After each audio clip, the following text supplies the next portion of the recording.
أعوذ بالله من الشيطان الرجيم بسم الله الرحمن الرحيم. Verset 188. Ne dévorez pas mutuellement vos biens dans la vanité. N'en faites pas médiation auprès des juges pour manger une part du bien d'autrui dans le péché, et cela en toute connaissance. Ibn Abbas dit: cela est descendu à propos de l'individu qui est redevable d'un bien à autrui sans qu'il y ait de preuve. Celui-là nie complètement devant le juge, bien qu'il sache parfaitement qu'il est dans le tort, fautif pour avoir mangé de l'illicite. Mujahid, Ikrima et Qatada rapportent tous la même version et insistent sur le fait de ne pas contredire quand on sait qu'on est inique.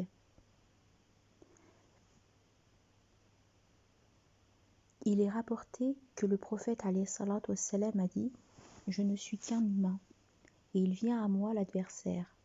Il se peut que certains d'entre vous parlent mieux de leur argument que d'autres.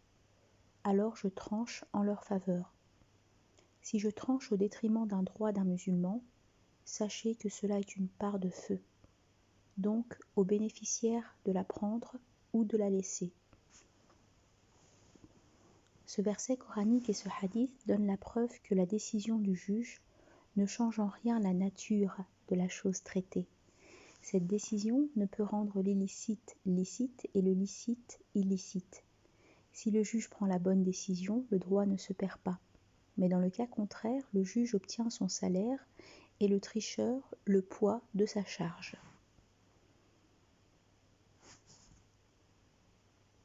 Verset 189. Il t'interroge sur les lunaisons, dit: ce sont des jalons du temps à l'usage des hommes. Et pour le pèlerinage, la piété ne consiste pas pour vous à entrer dans les maisons par l'arrière, mais à se prémunir. Entrez donc dans les maisons par leurs portes, et prémunissez-vous envers Dieu dans l'espoir de triompher. Explication. Selon Al-Rabi', les musulmans ayant interrogé le prophète alayhi salatu wassalam sur la raison des lunaisons, Dieu fit descendre: il t'interroge sur les lunaisons, dit: ce sont des jalons du temps à l'usage des hommes et pour le pèlerinage. Dieu les a institués, dit-il, pour le jeûne et la rupture du jeûne, pour savoir le délai de viduité des femmes, pour la détermination du pèlerinage, etc.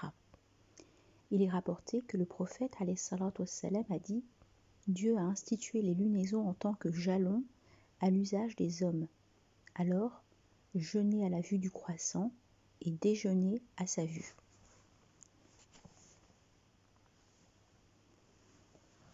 Le segment « La piété ne consiste pas jusqu'à par leurs portes » signifie: il est descendu parce que les Ansarites avaient pour habitude, avant l'avènement de l'islam, dans le cas où ils se sacralisaient, d'entrer chez eux par l'arrière, selon Al-Bara.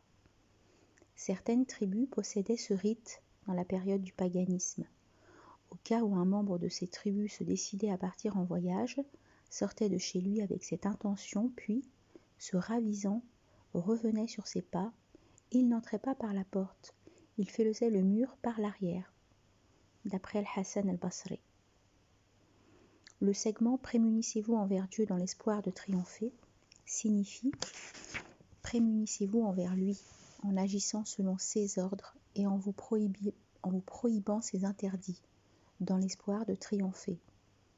Demain, quand vous serez debout devant lui, pour qu'il vous juge et rétribue. Versets 190, 191, 192, 193. Combattez sur le chemin de Dieu ceux qui vous combattent, sans pour autant commettre d'agression. Dieu déteste les agresseurs, tuez-les où vous les aurez accrochés. Chassez-les d'où ils vous ont chassés, car le trouble est plus grave que le meurtre. Mais ne les combattez pas auprès de la mosquée sacrée, à moins qu'ils ne vous y attaquent. S'ils vous combattaient, alors tuez-les.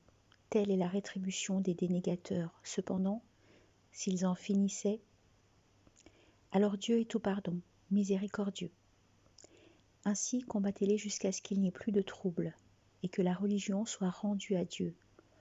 Cependant, s'ils en finissaient, alors plus d'offensive, sinon contre les iniques. Explication. C'est là le premier signe divin descendu à Médine à propos du combat. Le segment « Combattez sur le chemin de Dieu ceux qui vous combattent » incite les croyants à combattre les ennemis qui n'ont pour seul but que de combattre l'islam et ses adeptes. Autrement dit, comme ils vous combattent, combattez-les. Comme dans la parole d'Allah suivante, combattez toutefois les associants de la manière qu'ils vous combattent, sans distinction. Le segment, sans pour autant commettre d'agression, Dieu déteste les agresseurs. Cela définit les limites permises qui ne doivent pas être dépassées par le meurtre des femmes, des enfants, des vieillards, des religieux et par exemple l'exécution des animaux sans raison valable. Il est rapporté que le prophète alayhi salatu wassalam disait « Allez en expédition sur le chemin de Dieu, combattez celui qui est dénégateur de Dieu. Allez en expédition mais ne commettez pas de prélèvement, ne trahissez pas, ne faites pas subir de châtiment exemplaire aux tués, ne tuez pas les enfants non plus que les gens des minarets. » Et puisque le combat sur le chemin de la foi amène mort d'hommes, Dieu attire l'attention sur ce que les dénégateurs ont de dénégation, d'associance et de dispositions belliqueuses plus graves et plus dangereuses. C'est pourquoi il dit « car le trouble est plus grave que le meurtre ». Aboul Aliya, Mujahid et Ikrima disent « l'associance est plus grave que le meurtre ».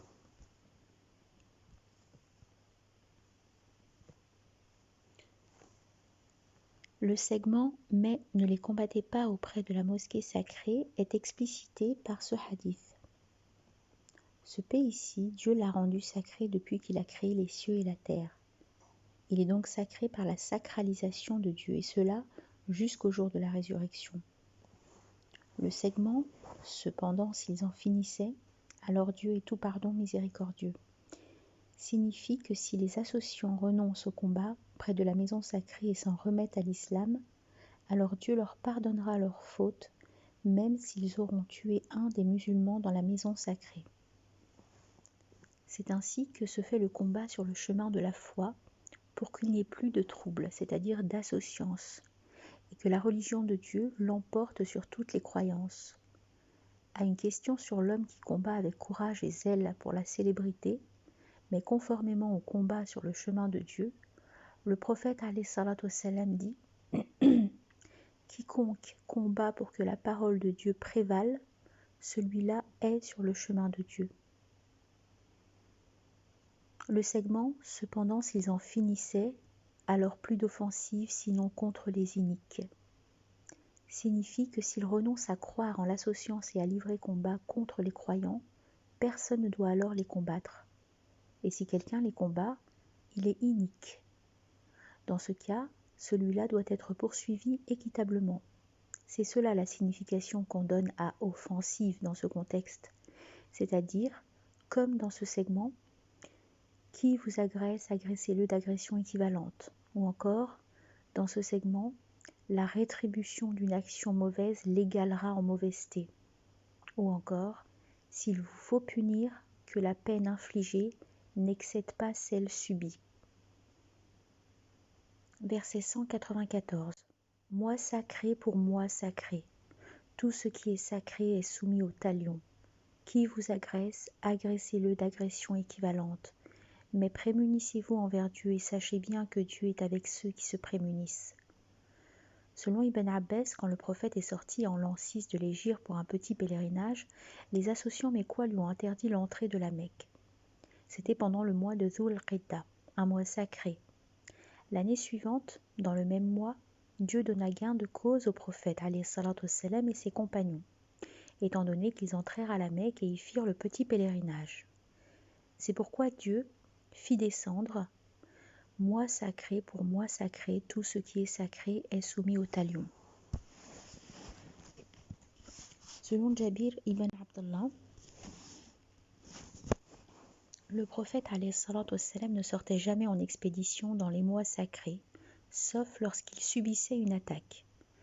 Ainsi, quand il fut informé que Uthman avait été tué dans sa mission à la Mecque, alors que le camp musulman se trouvait à El-Hodaybiyah, il organisa l'allégeance sous l'arbre pour combattre les asociants. Il y avait eu 1400 musulmans à prêter allégeance.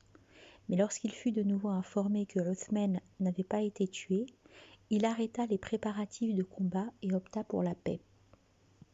En outre, à Hunayn, il battit les Hawazin, puis il les poursuivit avec ses compagnons jusqu'à Taïf, qui était alors le pays de ses vaincus. Il leur imposa avec des catapultes un siège de 40 jours. Mais comme les conditions du combat ne s'y prêtaient pour une victoire, le prophète alayhi salatu wassalam leva le siège et retourna faire le petit pèlerinage. C'était en Dhul-Qida de l'an 8. Le segment « Qui vous agresse, agressez-le » d'agression équivalente signifie que Dieu ordonne l'équité, même avec les associants. Comme nous le prouve sa parole, « S'il vous faut punir, que la peine infligée n'excède pas celle subie.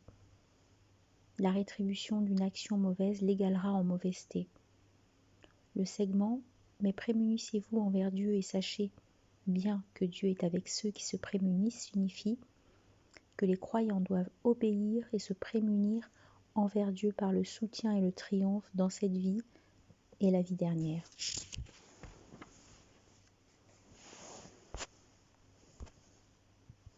Verset 195. Faites dépense sur le chemin de Dieu. Ne vous lancez pas de vos propres mains dans la destruction. Agissez bellement. Dieu aime les belles agissants. Le segment « Faites dépense sur le chemin de Dieu » est descendu à propos du combat. Selon Hadifa. D'après Aslam Aboun Imran, nous étions devant Constantinople. Il y avait Uqba ben Amir à la tête des Égyptiens et Yazid ben Fodala ben Ubayd à la tête des Syriens. Quand sortirent à notre rencontre une énorme rangée de Byzantins, nous nous disposions alors en rangée. Mais un des nôtres fonça subitement seul sur les Byzantins et s'aventura au milieu d'eux. Et quand il revint, les gens s'écrièrent « Transcendance à Dieu !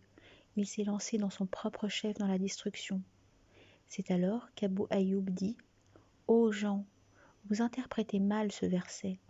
Ce verset est plutôt descendu à propos de nous, les Ansarites.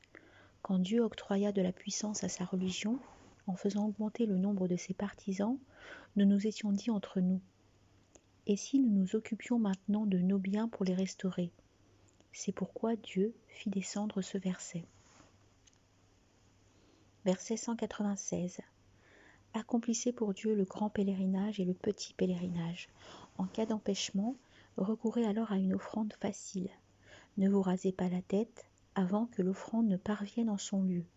Qui d'entre vous serait malade ou souffrant d'une affection de la tête, sa rançon consistera en jeûne, aumône ou sacrifice. Une fois en situation de sécurité, à qui aura pu jouir du petit pèlerinage dans l'attente du grand pèlerinage, alors incombe une offrande facile. Qui n'en trouve pas s'imposera un jeûne de 3 jours en cours de pèlerinage et de 7 après le retour, soit au total 10 jours pleins. Cela pour ceux dont la parentèle n'est pas résidente autour de la mosquée sacrée. Prémunissez-vous envers Dieu et sachez le terrible en ses punitions. Explication. Après avoir explicité les règles du jeûne et après avoir cité le combat sur son chemin, Dieu montre les rites du pèlerinage, ordonne d'accomplir le pèlerinage, grand ou petit, Hajj ou Umrah. D'après l'explicite du contexte, c'est l'accomplissement de toutes les parties constitutives du pèlerinage, après l'avoir commencé. C'est la raison pour laquelle il dit « en cas d'empêchement majeur ». Et c'est pourquoi aussi les savants sont d'un seul avis que l'initiative est obligatoire pour entamer le pèlerinage, quel qu'il soit grand ou petit. Le segment « Accomplissez pour Dieu le grand pèlerinage et le petit pèlerinage » signifie « Mets-toi en état de sacralisation en t'abstenant en premier lieu de la rondeur de ta femme » selon Ali ben Abu Talib. Sufyan al-Thawri rapporte qu'il a dit « Leur accomplissement est que tu te sacralises vis-à-vis de ta femme en ne voulant que le grand pèlerinage et le petit pèlerinage et que tu fasses la dédicace au miqat, en ne t'adonnant à aucun commerce ou autre activité, même si tu es très proche de la Mecque. En résumé, un pèlerinage parfait est conditionné par l'accomplissement de tous les rites du pèlerinage, c'est-à-dire de se consacrer totalement au pèlerinage et à rien d'autre. Makhoul dit: leur accomplissement, c'est leur application totale à partir du miqat. Umar a dit: dans leur accomplissement, tu dois distinguer l'un de l'autre, le petit pèlerinage devant se faire en dehors des mois consacrés au grand pèlerinage. Car Dieu dit: le grand pèlerinage a lieu en des mois déterminés. Il est attesté que le prophète alayhi salatu wassalam avait effectué 4 petits pèlerinages, tous dans le mois de Dhu al-Qidda en l'an 6, 7, 8 et 10. Selon Ibn Abbas, celui qui se sacralise pour un grand pèlerinage ou pour un petit pèlerinage ne doit rétablir le licite qu'après leur accomplissement. La fin du pèlerinage coïncide avec le jour de l'égorgement par le jet de la Jamra d'Al-Aqaba, les tournées de la maison, et par Safa et Marwa. Le segment, en cas d'empêchement recouru à une offrande facile, est descendu en l'an 6, c'est-à-dire en l'an d'Al-Hudaybiyah, lorsque les associants ont empêché le prophète alayhi salatu wassalam d'arriver à la maison sacrée.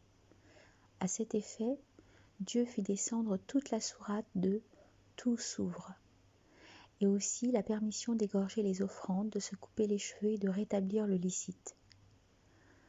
L'empêchement ici est dû à un ennemi, et dans ce cas seulement, le rétablissement du licite est permis selon Ibn Abbas. Il est plus général, il suppose celui d'un ennemi, d'une maladie, d'une fracture. Selon Ibn Mas'ud, Saïd ben al-Musayyib et Urwa ben Zubayr. L'offrande facile, c'est une brebis pour Ali, un ovin ou un bovin ou un camélidé, selon l'école des 4 imams. Tout cela dépend des moyens du pèlerin, selon Ibn Abbas. Il est attesté que Aïcha, la mère des croyants, a dit que le prophète alayhi salatu wassalam avait une fois offert des ovins. Le segment ne vous rasez pas la tête avant que l'offrande ne parvienne en son lieu. Est lié au segment accomplissez pour Dieu le grand pèlerinage et le petit pèlerinage, non pas au segment en cas d'empêchement recourez à une offrande facile.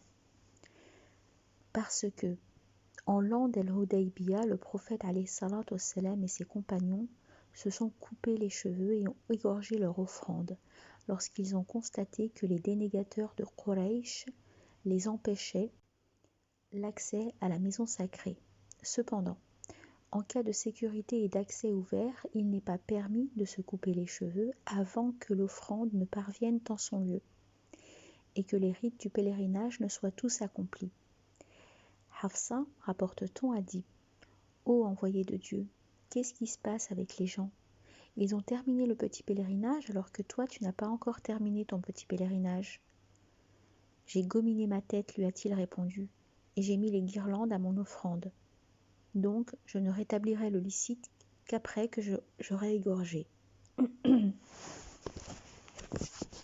Le segment: qui d'entre vous serait malade ou souffrant d'une affection de la tête, sa rançon consistera en jeûne, aumône ou sacrifice. Explication. Selon Ka'b Hujra, rapporte-t-on, a dit: on m'emmena auprès du prophète alayhi salatu wassalam à cause des poux qui me tombaient sur le visage. Et alors il me dit: je ne savais pas que ta peine était à ce point. N'as-tu pas une brebis? Non, lui dis-je. Accomplis donc un jeûne de 3 jours, me dit-il. Ou nourris 6 miséreux, avec un demi-sa' de nourriture pour chacun. Et rase-toi la tête. Ce verset est descendu spécialement à mon sujet, cependant il s'applique aussi à vous. Le segment sa rançon consistera en jeûne, aumône ou sacrifice signifie, avec l'emploi de ou, une liberté de choix, selon Ibn Abbas, Ikrima, Ata, Taos. Et c'est également l'avis de l'école des 4 imams et de l'ensemble des savants. Dans ce cas, le pèlerin possède 3 choix. Il jeûne, sinon il donne une aumône, sinon encore il égorge une brebis. qu'il distribuera en aumône aux pauvres. L'un des 3 choix est une compensation. Le segment, une fois en situation de sécurité, à qui aura pu jouir du petit pèlerinage dans l'attente du grand pèlerinage, alors incombe une offrande facile. Cela concerne celui qui se sacralise pour les 2 pèlerinages ou qui se sacralise d'abord pour le petit, puis pour le grand pèlerinage. À l'accomplissement des rites, ce pèlerin est tenu d'égorger une offrande selon ses moyens. Toutefois, l'offrande minimale est une brebis. Il peut égorger une vache s'il en a les moyens, car le prophète alayhi salatu wassalam a égorgé des bovins pour ses femmes. Le segment qui n'en trouvera pas s'imposera un jeûne de 3 jours en cours de pèlerinage et de 7 après le retour, soit au total 10 jours pleins. Concerne ici le pèlerin qui ne trouve pas d'offrande. Celui-là doit observer un jeûne de 3 jours pendant le pèlerinage, c'est-à-dire pendant les rites. Ce jeûne, disent les savants, doit se faire prioritairement avant le jour de Arafat ou dès la mise en état de sacralisation. Certains d'entre eux le permettent dès le premier jour de Shawwal.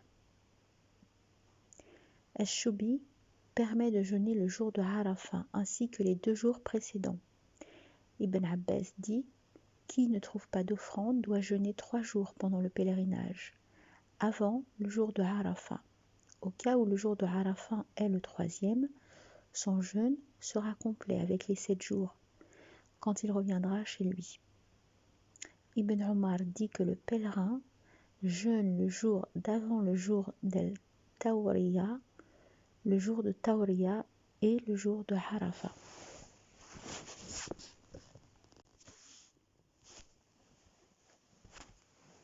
Le segment est de 7 jours après leur retour. Le jeûne continue dès le retour au camp, c'est selon un premier avis. Le jeûne se reprend après le retour au pays, selon un second avis.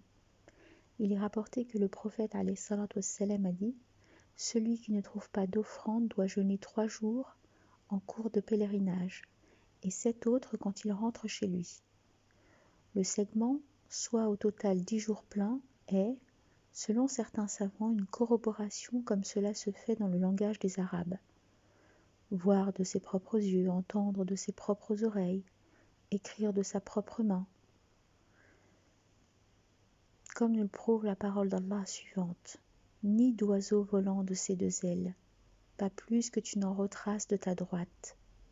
Nous fixâmes à Moïse un rendez-vous de 30 nuits que nous parfîmes de 10 autres. Ainsi s'accomplit l'assignation fixée par ton maître, 40 nuits. » Le segment, cela pour ceux dont la parentèle n'est pas résidente aux alentours de la mosquée sacrée, a fait diverger les savants au sujet des personnes concernées par cela. Toutefois, en tout cas, les savants disent que cela concerne les habitants de la Mecque et qu'ils n'ont pas cette jouissance donnée aux pèlerins étrangers. Selon certains savants, cette parole divine est uniquement à l'adresse des habitants du sanctuaire. Ibn Abbas dit « Ce sont les habitants du sanctuaire ». Il dit encore « Ô habitants de la Mecque, vous n'avez pas cette jouissance. Cette jouissance est licite pour les gens des horizons. Elle vous est donc illicite. L'un d'entre vous doit traverser une vallée ou se séparer du sanctuaire par une vallée et revenir faire une action de grâce par un petit pèlerinage. » Selon d'autres savants, cela concerne les habitants de la Mecque et ceux des zones des miqat. Ces habitants n'ont pas aussi droit à la jouissance. Celui qui habite à 2 journées ou 1 journée de marche a droit à cette jouissance. Ash-Shafi'i dit « Cela concerne les habitants de la Mecque et ceux qui habitent à une distance qui ne leur permet pas d'écourter la prière. » Le segment « Prémunissez-vous envers Dieu et sachez-le terrible en ses punitions » signifie « Prémunissez-vous envers lui selon ce qu'il vous ordonne de faire et ce qu'il vous prohibe. » Et sachez-le terrible en ses punitions signifie « Au cas où vous allez transgresser son ordre ou commettre ce qu'il vous prohibe. » Verset 197.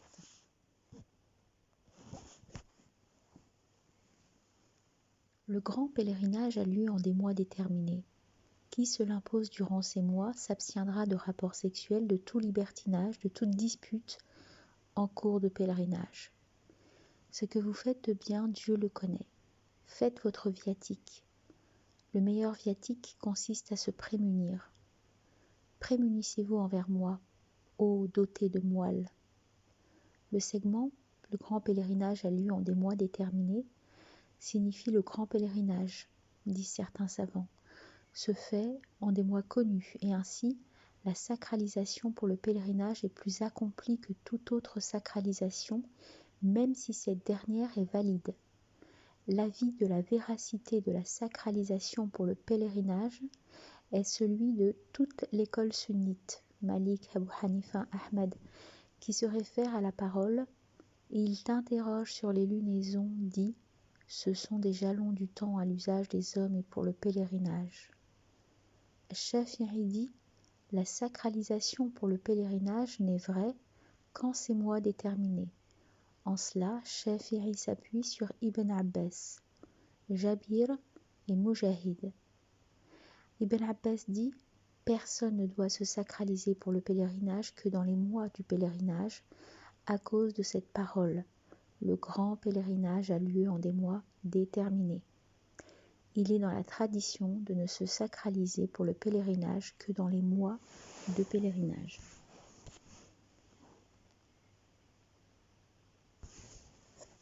Ibn Omar dit que les mois déterminés sont Shawwal, Dhul Qidda et les 10 premiers jours de Dhul Hijjah. Dans un autre hadith d'Ibn Omar, ce sont Shawwal, Dhul Qidda et tout le mois de Dhul Hijjah. Le segment « Qui se l'impose durant ces mois s'abstiendra de rapports sexuels, de tout libertinage, de toute dispute en cours de pèlerinage » signifie on ne s'abstient pas seulement de rapports sexuels, mais de tout ce qui a attrait à l'amour, en parole, en geste, de toute désobéissance, insulte, invective, chasse, coupure de cheveux, d'ongles, et de toute dispute avec les pèlerins compagnons. Le prophète alayhi salatu wassalam, rapporte-t-on, a dit « Quiconque accomplit le pèlerinage de cette maison, sans qu'il ait commis de rapports sexuels et de libertinage, sortira de ses péchés comme au jour où sa mère l'a mis au monde. Quiconque accomplit ces rites à condition aussi que sa langue et sa main épargnent les musulmans dans leur intégrité, il lui sera pardonné tous les péchés qu'il a commis. » Le segment « Ce que vous faites de bien, Dieu le connaît » signifie après qu'il leur a prohibé de commettre les méchancetés en actes et en paroles, Dieu les a incités à faire le bien tout en leur rappelant qu'il est le connaissant de tout bien qu'ils font. Pour les rétribuer ensuite au jour de la résurrection. Le segment « Faites votre viatique » est expliqué par les Yéménites qui faisaient le pèlerinage sans provision, en disant qu'ils s'en remettaient à Dieu. C'est pourquoi Dieu a fait descendre « Faites votre viatique ». Le meilleur viatique consiste à se prémunir, dit Ibn Abbas. Comme Dieu ordonne aux pèlerins de préparer leurs provisions pour le voyage, il les guide sur la meilleure provision pour la vie dernière. C'est d'aller à celle-ci avec le prémunir. Muqatil ben Hayyan dit, à la descente de ce signe divin, un musulman pauvre a dit « Ô envoyé de Dieu, nous n'avons rien trouvé pour notre viatique. » Alors le prophète alayhi salatu wassalam a dit « Fais de ton viatique ce qui te suffira devant les gens, mais le meilleur viatique pour vous est le prémunir. » Les dotés de moelle, c'est-à-dire d'entendement de raison, doivent se prémunir envers Dieu contre ses punitions et son châtiment.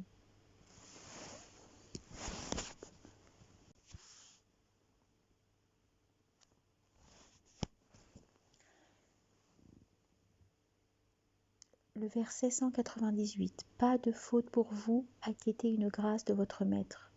Quand vous vous répandez de Arafat, rappelez le nom de Dieu auprès de la station sacrée. Rappelez-le comme il vous a raccordé sa guidance, même si auparavant vous étiez de ceux qui s'égarent. Ibn Abbas dit, Oukad, Moujna et Dhul Majaz étaient des marchés depuis l'époque paganique. Alors ils ont craint de pécher au cas où ils s'adonneraient au commerce pendant le pèlerinage. C'est pourquoi il y a eu la descente de « Pas de faute pour vous à quêter une grâce de votre maître » dans les périodes de pèlerinage. Ibn Abbas dit encore « Ils craignaient les ventes et le commerce pendant l'époque et aussi pendant le pèlerinage. Ce sont, disait-il, des jours de rappel. » Alors Dieu a fait descendre ce verset, ce segment « Pas de faute pour vous à quêter une grâce de votre maître ». D'Abu Umama at-Tamimi, on rapporte ceci. J'ai dit à Ibn Omar que nous louions des bêtes de somme, et si ainsi notre pèlerinage était valable. Il m'a dit, ne faites-vous pas les tournées de la maison? N'accomplissez-vous pas ce qui est connu? Ne jetez-vous pas les pierres? Ne vous rasez-vous pas la tête? J'ai évidemment dit que oui, après quoi il m'a raconté ceci. Un homme était venu au prophète alayhi salatu wassalam, et il l'avait justement interrogé sur ce que tu viens de m'interroger. Sauf que le prophète alayhi salatu wassalam ne lui avait pas donné de réponse. Mais après la descente de Gabriel avec ce signe, partie du verset, donc pas de faute pour vous à quêter une grâce de votre maître, il l'avait appelé et lui avait dit « Pèlerin, vous l'êtes ». Le segment « Quand vous vous répandez de Arafat, rappelez le nom de Dieu auprès de la station sacrée » signifie Arafat, qui est le lieu d'arrêt dans le pèlerinage. C'est le pilier des rites du pèlerinage. Il est rapporté que le prophète alayhi salatu wassalam a dit par 3 fois « Le pèlerinage, c'est Arafat ». Le temps d'arrêt commence le jour de Arafat, de la déclinaison du soleil jusqu'au lever du matin, le jour de l'égorgement. Car dans le pèlerinage d'adieu, le prophète alayhi salatu wassalam s'est arrêté à Arafat après la prière de Dhuhr, et cela jusqu'au coucher du soleil. Après quoi il a dit « Prenez vos sacrifices ». La station sacrée est toute la zone d'Al-Muzdalifa, selon Ibn Omar. Selon ce dernier, la station sacrée, c'est cette montagne avec ses alentours. Le segment, rappelez-le, comme il vous a accordé sa guidance, attire l'attention des musulmans sur ce que Dieu leur a octroyé comme bienfait, guidance et orientation au rite du pèlerinage. C'est pourquoi il dit ensuite « Même si auparavant vous étiez de ceux qui s'égarent ». Verset 199. Après quoi, répandez-vous de là où les gens se répandaient. Implorez le pardon de Dieu. Dieu est tout pardon, miséricordieux.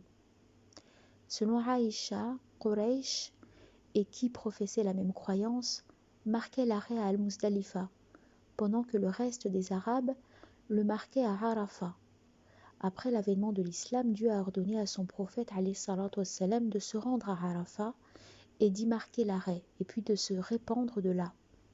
C'est cela la signification de la parole « de là où les gens se répandent ». La dispersion dont il s'agit est le fait de se répandre d'Al-Muzdalifa vers Mina pour le jet des pierres. Le segment « Implorer le pardon de Dieu », Dieu est tout pardon miséricordieux, signifie que Dieu ordonne, comme dans plusieurs versets, de rappeler son nom après avoir accompli les rites d'adoration. Il est rapporté que le prophète alayhi salatu wassalam implorait par 3 fois le pardon de Dieu après toute prière. Ibn Jarir rapporte aussi l'imploration du pardon de Dieu faite par le prophète alayhi salatu wassalam à Arafat. En outre, les hadiths sur l'imploration du pardon sont très nombreux. Versets 200, 201, 202.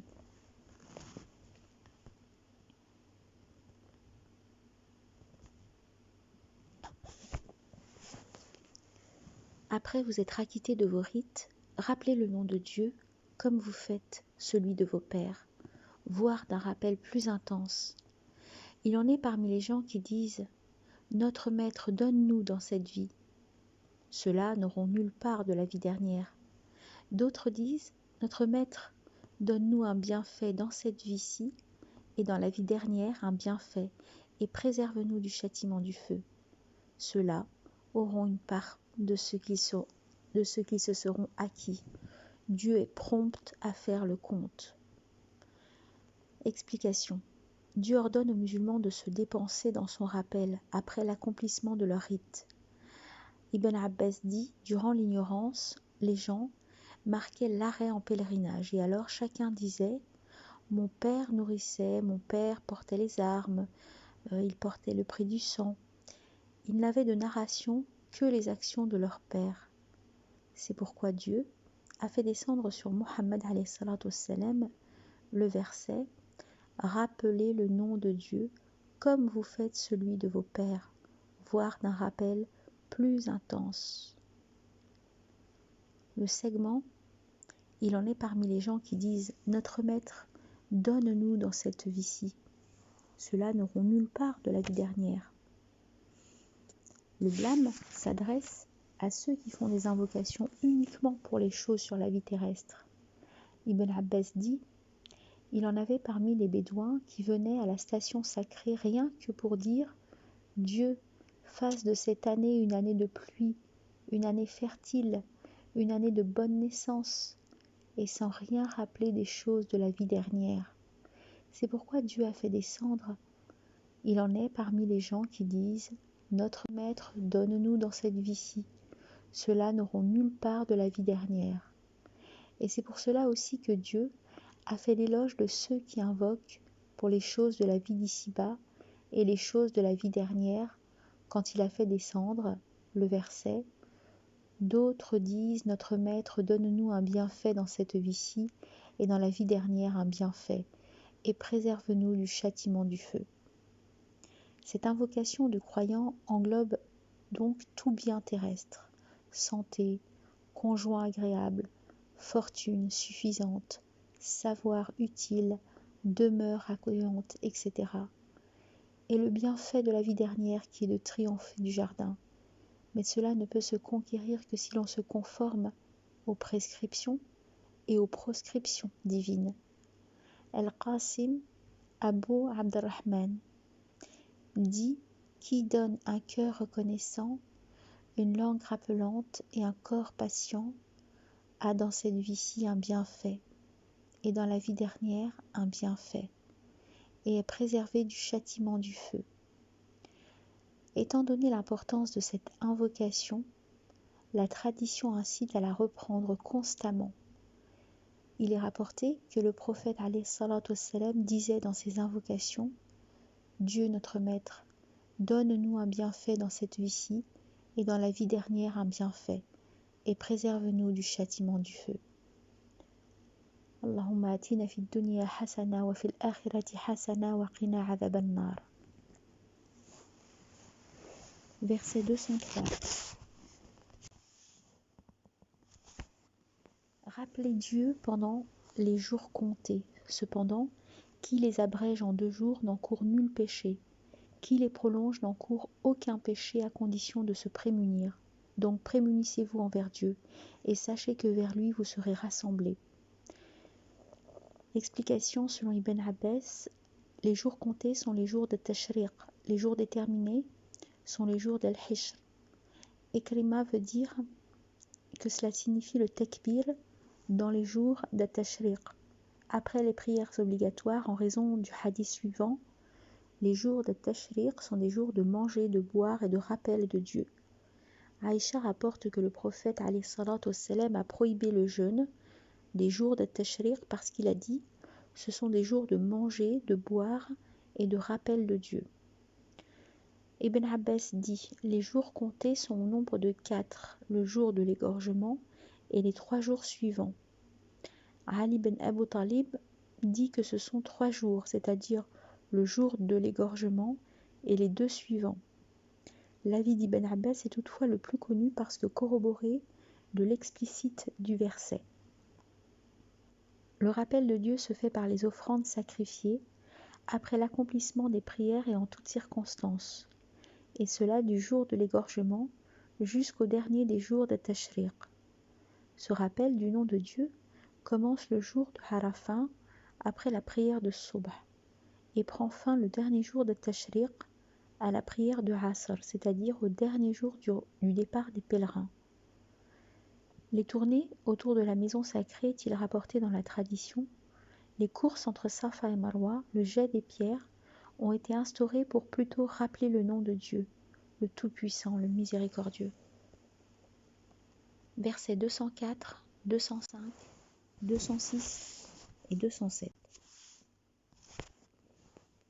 As-Suddi dit, Parmi les gens, il s'en trouve de qui te plaît le propos dans la vie d'ici-bas.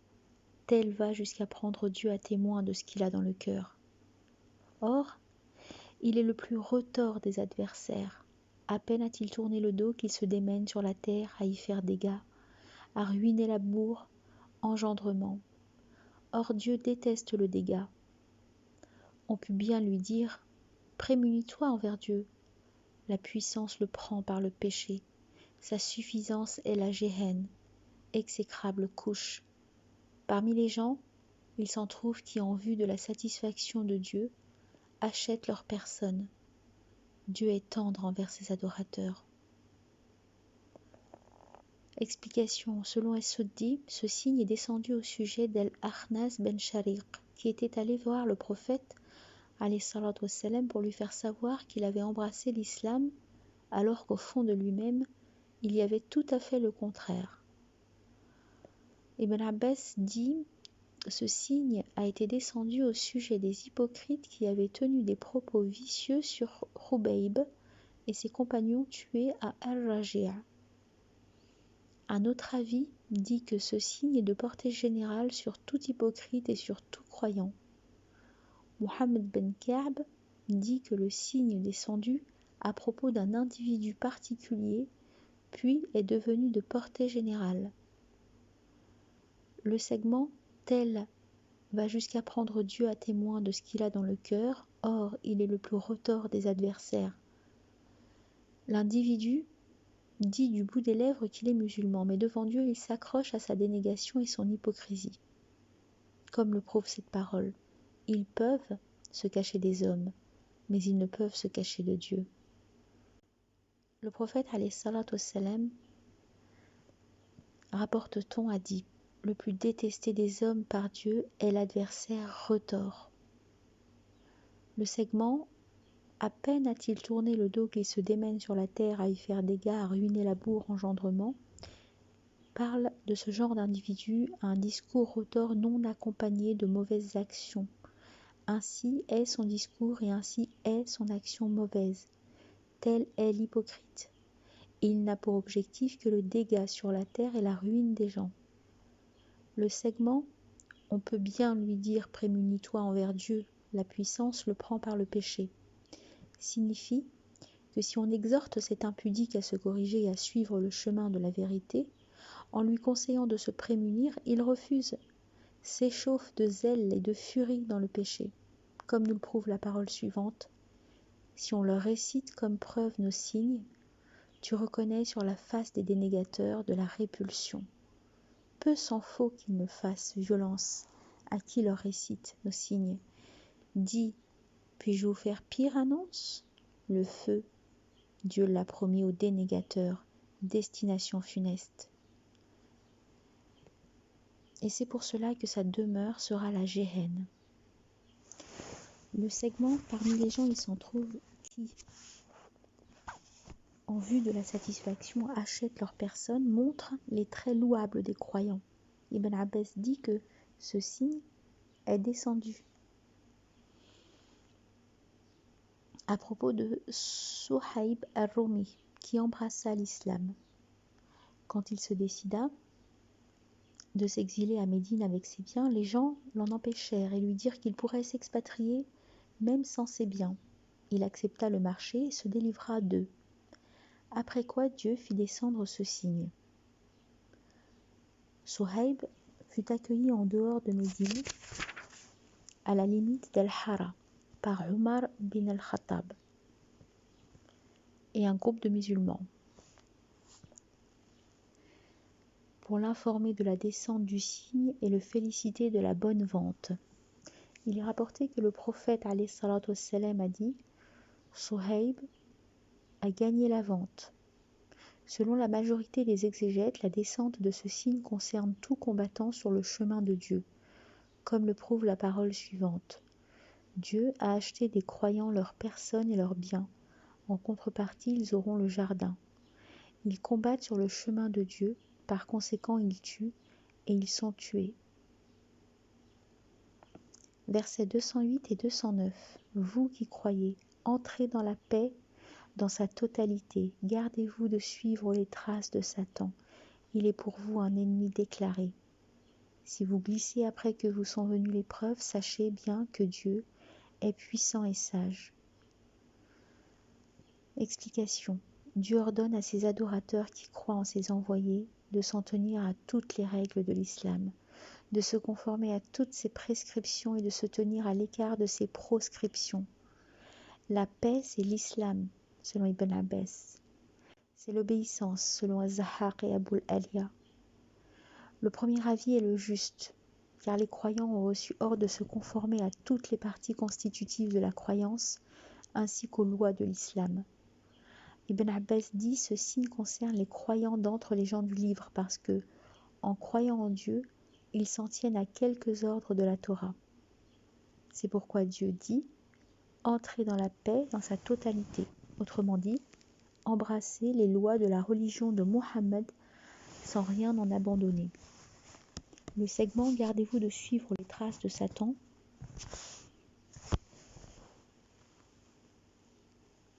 signifie « Obéissez aux prescriptions de Dieu et évitez les ordres de Satan parce qu'il ne vous enjoint que le mal, l'opprobre, et à dire sur Dieu ce que vous ne savez pas, et aussi, il n'appelle que sa clique à devenir des compagnons de l'enfer. C'est pourquoi il est dit « Il est pour vous un ennemi déclaré ». Le segment « Si vous glissez après que vous sont venues les preuves », si vous vous détournez du vrai après toutes ces preuves qui vous ont été révélées, alors sachez bien que Dieu est puissant dans sa punition, sage dans ses décisions et son ordre.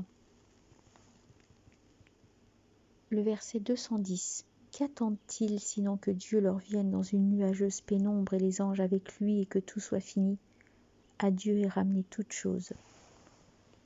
Explication. C'est là une menace que Dieu adresse à ceux qui ne croient pas en Mohammed alayhi salatu wassalam. S'ils attendaient le jour de la résurrection, leur est-il dit, il serait trop tard pour eux, car au jour de la résurrection, il jugera et rétribuera chacun selon son œuvre dans cet ici-bas. Comme nous le prouve la parole suivante, qu'attendent-ils sinon que les anges viennent à eux, ou que ton maître vienne, ou que viennent quelques signes de ton maître. Versets 211 et 212.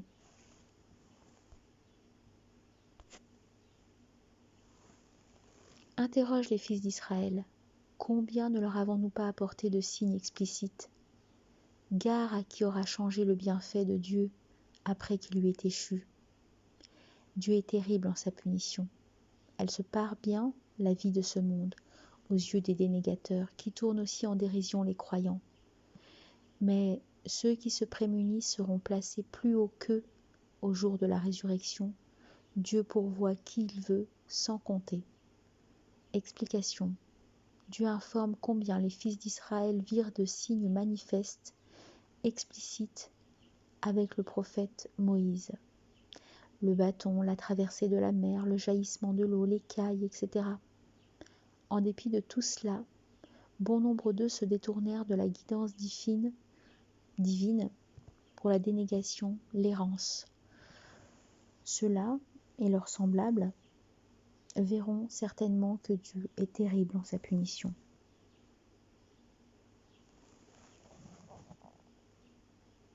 De même sera la destinée des dénégateurs de Quraysh, comme nous le prouve dans la parole suivante. Ne vois-tu pas ceux qui échangent les bienfaits de Dieu contre un déni, installent leur peuple dans la demeure de perdition? Dans la géhenne ils brûleront, assises exécrables. Après quoi, Dieu continue son information en parlant de la parure qu'il donne à cette vie et des dénégateurs qui se suivisent à elle et se gaussent des croyants. Ces derniers triompheront pourtant au jour du jugement pour avoir obéi à leur maître et fait dépense de ses grâces en vue de sa satisfaction. Ainsi seront-ils récompensés d'une vie éternelle, dans une demeure de félicité, tandis que les autres seront jetés dans la géhenne pour l'éternité. C'est pourquoi il est dit « Dieu pourvoit qui il veut sans compter ». De plus, un hadith rapporte ce propos de Dieu. « Fils d'Adam, pourvois ton prochain et je te pourvois ». Dans un autre verset, Dieu dit aussi « La moindre chose dont vous fassiez dépense, il vous la remplace ».